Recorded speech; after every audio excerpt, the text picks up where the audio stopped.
Hare Krishna. So nectar of devotion, भक्ति रसामृत सिंधु, अध्याय 15, spontaneous devotional service. इसके ऊपर हम लोग चर्चा कर रहे थे, रागात्मिक भक्ति। सो इसमें ब्रज के भक्तों का ही एग्जाम्पल है, स्पेशली गोपियों का एग्जाम्पल, जो रागात्मिका मीन्स स्पॉन्टेनियसली कृष्ण से attracted. So an analogy can be given with the sun globe and sunshine.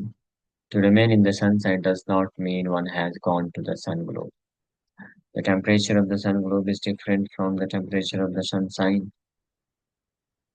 One who has gone through the sunshine in jet planes or in spaceships has not necessarily gone to the sun globe. Although the sunshine and the sun globe are actually one and the same, still there is a distinction. For one is the energy and one is the energetic source. The absolute truth and his bodily effulgence are in the same way simultaneously one and different. Comes and Shishupal attained the absolute truth, but they were not allowed to enter into the Golok Vrindavan abode. Impersonalists and the enemies of the Lord are, because of attraction to God, allowed to enter into his kingdom, but they are not allowed to enter into the Vaikuntha planets or the Golok Vrindavan planet of the Supreme Lord. To enter the kingdom and to enter the king's palace are not the same thing. बहुत अच्छा दो example दिए Prabhupada ji analogy कि कल कल के class में हम लोग जो चर्चा कर रहे थे कि कृष्ण कॉन्शियस भी दो प्रकार से हो सकता है। कोई जैसा अट्रैक्शन फॉर कृष्ण दो प्रकार के हो सकता है, एक और प्रतिकूल भाव में, एक और अनुकूल भाव में। तो हालांकि दोनों का रिजल्ट एक ही है, रिजल्ट परिणाम एक ही है कि वो भौतिक संसार से, भौतिक बंधन से मुक्त हो जाते हैं और they enter into kingdom of God, भगवान के जगत में प्रवेश करते हैं, जगत में से स्पिरिचुअल स्काई जाते हैं। लेकिन फिर भी वहां पे भी वैरायटी है, just like sunshine and sun globe, है ना। तो सनशाइन सूर्य की किरण और सूर्य का जो ग्लोब है, लोक है, वो दोनों एक ही है, सेम है, दोनों में अंतर नहीं है। लेकिन फिर भी कोई सनशाइन में है, मीन्स सूर्य की किरणों में के प्रभाव में है, तो ये नहीं बोल सकते कि वो सूर्य लोक पहुंच गया। हाँ, फिर भी अंतर है। तो उसी प्रकार से जो लोग कृष्ण कॉन्शियस होते हैं, कृष्ण को स्मरण किए हैं या कृष्ण के द्वारा मारे गए हैं, लेकिन प्रतिकूल भाव में थे, कृष्ण के प्रति ईर्ष्या का भाव था या कृष्ण के द्वारा भयभीत थे, तो वो लोग भी स्पिरिचुअल इसका आध्यात्मिक आकाश में प्रवेश पाते हैं, लेकिन वो ब्रह्म ज्योति में ही बस टिक जाते हैं। वो वास्तव में वैकुंठ लोक या गोलोक वृंदावन नहीं जा पाते हैं। वहीं दूसरे ओर जो भक्त होते हैं, अनुकूल भाव में जो कृष्ण का स्मरण करते हैं, भक्ति जिसको बोलते हैं डिवोशनल सर्विस, तो वो कृष्ण को प्राप्त करते हैं उनके धाम में। और जिस प्रकार से दूसरा उदाहरण रूपा जी दे रहे हैं कि कोई व्यक्ति किसी राजा के राज्य में प्रवेश किया है, अ, तो राजा के राज्य में प्रवेश किया, लेकिन इसका मतलब ये नहीं कि राजा के महल में प्रवेश कर गए। हालांकि दोनों ही जगह बात एक ही है कि हाँ वो राजा के अंदर में पहुंच गया है, लेकिन फिर भी अंतर है। राज्य में प्रवेश करना और राजा के महल में प्रवेश करना अंतर है। तो इंटीमेसी का अंतर है, इंटीमेट है एक रिलेशनशिप और एक में इंटीमेट नहीं है। तो इसलिए हमारे वैष्णवाचार्य ने रिकमेंड किया है कि हमको कृष्ण का भजन करना चाहिए अनुकूल भाव में। Sri Rupa Goswami is trying here to describe the different achievements of the impersonalists and the personalists. Generally, those who are personalists and are inimical to the Supreme Personality of Godhead get entrance only into the impersonal Brahman when and if they reach spiritual perfection. So, जो निराकारवादी हैं, ब्रह्मवादी, निराकारवादी और जो साकारवादी हैं, उन दोनों के result perfection, सिद्धि में अंतर को बताया गया है। जो भगवान के प्रति ईर्ष्या का भाव रखते हैं, वो ब्रह्म ज्योति को प्राप्त करते हैं, personal Brahma. The impersonalist philosopher are in one sense like the enemies of the Lord, because the out and out enemies of the Lord and the impersonalists are both allowed to enter only into the impersonal effulgence of the Brahma Jyoti. So it is to be understood that they are of similar classification.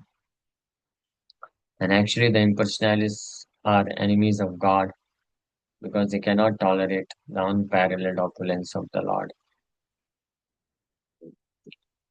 So जो निराकारवादी होते हैं वास्तव में भगवान के शत्रु होते हैं। क्यों? क्योंकि शत्रुओं के वध करने से भी उनको निराकार जो है ब्रह्म ज्योति में प्रवेश मिलता है। और जो मायावादी होते हैं वो भी सिद्धि प्राप्त करते हैं तो निराकार ब्रह्म को प्राप्त करते हैं, तो दोनों का गति सेम है। इसलिए वो वास्तव में भगवान के शत्रु ही होते हैं, तो ईर्ष्या रखते हैं, because they cannot tolerate the unparalleled opulence of the Lord, क्योंकि भगवान के ऐश्वर्य को, असीमित ऐश्वर्य को सहन नहीं कर पाते हैं ईर्ष्या के कारण। और भगवान को अनेकों प्रकार से इम्पर्सनल निराकार बताने की कोशिश करते हैं। They try always to place themselves on the same level with that Lord. That is due to their envious attitude, ईर्ष्या के कारण। वो अलग अलग प्रकार से प्रयास करते हैं अपने आप को और भगवान को सेम बताने का। हाँ, तो जो बहुत ही हार्डकोर मायावादी होते हैं वो तो डायरेक्ट बोलते हैं कि अ, हम भी हर कोई नारायण है, हर कोई भगवान के बराबर शक्तिशाली है। लेकिन जो लोग ये जानते हैं कि हम भगवान के बराबर अभी शक्तिशाली है नहीं, तो क्या बोलते हैं कि फिर वही निराकार ब्रह्म से कृष्ण राम ये सब भी आते हैं, और वही निराकार ब्रह्म में हम भी जाके मिलने वाले हैं। तो अल्टीमेटली आफ्टर लिबरेशन, मुक्ति के बाद कोई अंतर नहीं रहने वाला है। तो ये सब अलग अलग प्रकार से भले कोई कुछ भी बोले, बट अल्टीमेटली ये क्या है, एनवियस एटीट्यूड होता है भगवान के प्रति। हाँ, and Sri Chaitanya Mahaprabhu has proclaimed the impersonalists to be offenders of the Lord. मायावादी Krishna और अपराधी श्री चैतन्य महाप्रभु ये स्पष्ट बताएं कि इस प्रकार के जो मायावादी होते हैं, जो भगवान के स्वरूप को नहीं स्वीकार कर सकते हैं, इटर्नल फॉर्म की ध्यान दें। कुछ लोग टेम्परेरी फॉर्म को स्वीकार करते हैं लेकिन इटर्नल फॉर्म स्वीकार नहीं करते हैं। तो इटर्नल फॉर्म जो सच्चिदानंद है, जो ऐश्वर्य है, सर्वविधा ऐश्वर्य परिपूर्ण है, उसको जो स्वीकार नहीं करते हैं तो वो अपराधी है भगवान के। But the Lord is so kind, however, that even though they are his enemies, they are still allowed to enter into the spiritual kingdom and remain in the impersonal Brahmajyoti, the undifferentiated light of the Absolute. So, but भगवान इतने दयालु हैं कि ऐसे अपराधी लोगों के ऊपर में कृपा करके उनको अलाउ कर देते हैं कि ठीक है वो ब्रह्म ज्योति में रह सकते हैं, बिकॉज उनका वो desire, that is their desire to remain, to become impersonal.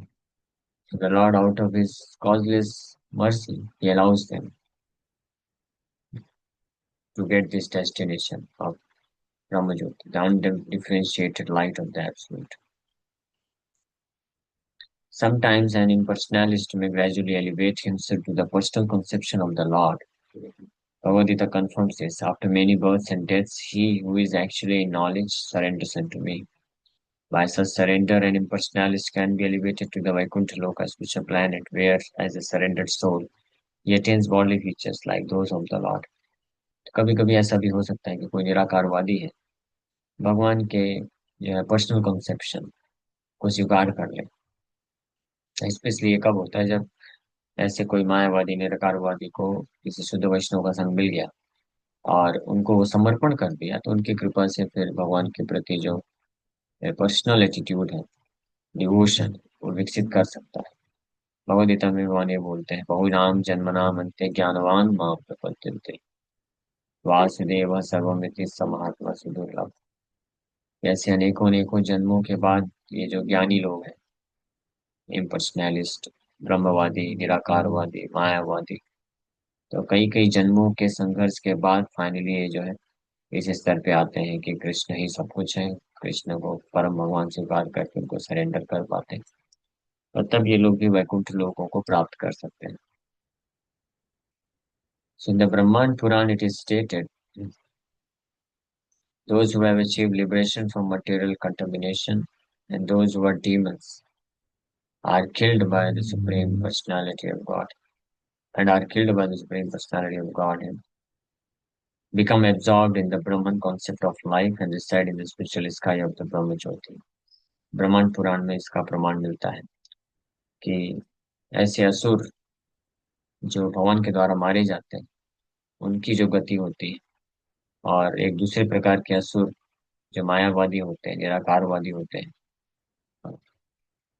उनको लोग असुर नहीं बोलते हैं हालांकि उनको तो लोग बहुत बड़े महात्मा साधु संत के रूप में देखते हैं बट ब्रह्मांड पुराण के अनुसार कोई डिफरेंस नहीं they are also like demons only जो भगवान के स्वरूप को स्वीकार नहीं कर सकते हैं सो वैसे निराकारवादी भी अ, उनको जो गति मिलती है तो भगवान जिन असुरों का वध करते हैं उनको भी वही गति मिलती है बट जो डिवोटीज होते हैं भक्त वैष्णव होते हैं उनका गति जो है पूर्ण रूप से अलग होता है वो भगवान के पार्षद बनते हैं एसोसिएट बनते हैं आध्यात्मिक लोगों को प्राप्त करके So that spiritual sky is far beyond the material sky, and it is confirmed also in Bhagavad Gita that beyond this material sky there is another eternal sky.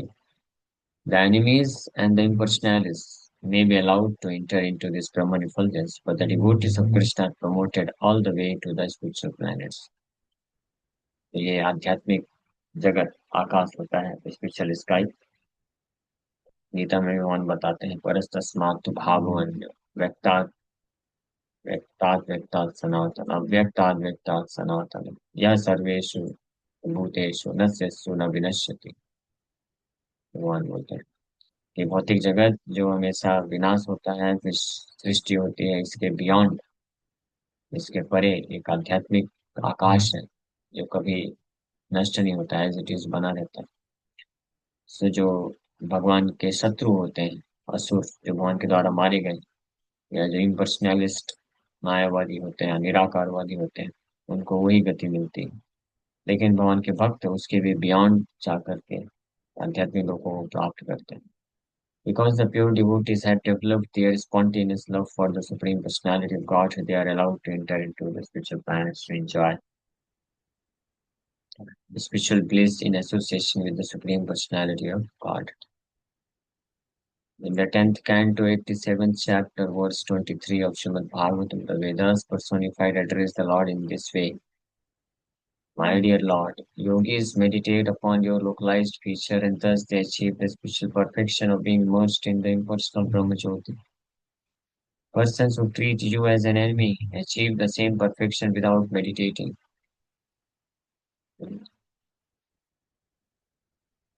The gopis who are embraced by your serpentine arms and who have such lusty attitudes also achieve the same perfection.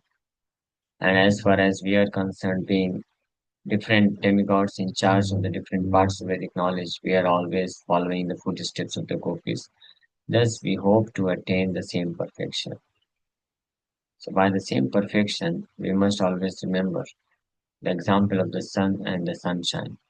Those who are impersonalists can merge into the sunshine like Brahmajyoti, whereas those who are in love with the Supreme Person enter into the supreme abode of the Lord Golok Vrindavan. तो 10वें स्कंद के 87 chapter prayers offered by personified Vedas इसमें भी इसका प्रमाण मिलता है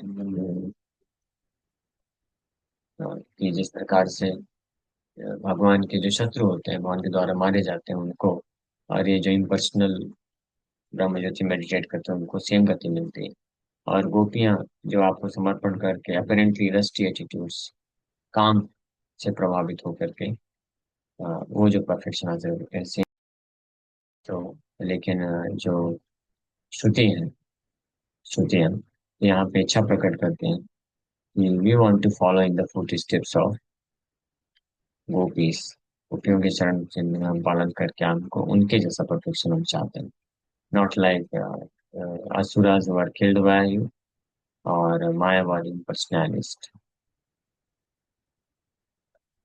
So the lusty attitude of the gopis does not refer to any sort of sex intelligence. ये ध्यान रखना चाहिए Srila Rupa Goswami explains that this lusty desire refers to the devotee's particular attitude of association with Krishna. Every devotee in his perfectional stage has a spontaneous attraction to the Lord. This attraction is sometimes called the lusty desire of the devotee. The lust is the devotee's excessive desire to serve the Lord in a particular capacity. Such a desire may seem to be a desire for enjoying the Lord, but actually the endeavor is to serve the Lord in that capacity. For example, a devotee may be desiring to associate with the personality of Godhead as his cowherd friend. He will want to serve the Lord by assisting him in controlling the cows in the pasturing ground. This may appear to be desire to enjoy the company of the Lord, but actually it is a spontaneous love serving him by assisting in managing the transcendental cows. तो इस प्रकार से ये है कि कहीं कभी कभी जो ब्रज के भक्तों का है, स्पेशली गोपियों का जो प्रेम है कृष्ण के प्रति, उसको लस्टी एटीट्यूड जैसे डिस्क्राइब किया गया है शास्त्र में। बट वहाँ पे हमको समझना चाहिए कि उसका अर्थ ये है कि they have excessive desire to serve the lord in a particular capacity. जब एक्सेसिव वांट होती है उसको ही लस्ट बोला जाता है। तो अगर ये भौतिक संसार के लिए है, अपनी इंद्रियों की संतुष्टि के जब एक्सेसिव डिजायर होती है, उसको काम बोलते हैं, लस्ट बोलते हैं। बट द सेम लस्ट जो कि कृष्ण के लिए होता है, तो एक्चुअली में इस भौतिक संसार के जैसा लस्ट नहीं होता है। उसमें जमीन आसमान का अंतर है। तो उसको एक्चुअली में प्रेम बोला जाता है, प्योर लव। बट वो प्रकट होता है उस प्रकार से, ऐसा दिखता हुआ प्रतीत होता है, इसलिए कहीं कहीं शास्त्र में ऐसा बताया गया है, वर्णन किया गया है।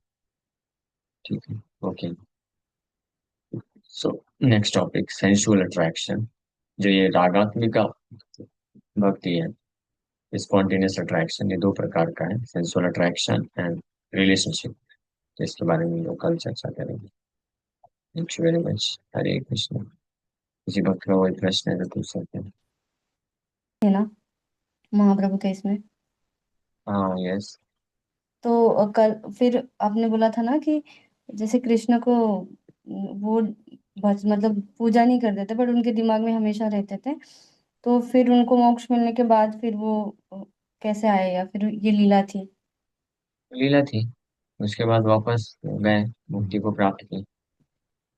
तो ऐसे हो महाप्रभु की सकता लीला है में रिक्वायर्ड था तो आ गए। कि okay Prabhu, thank you. Okay. Hare Krishna.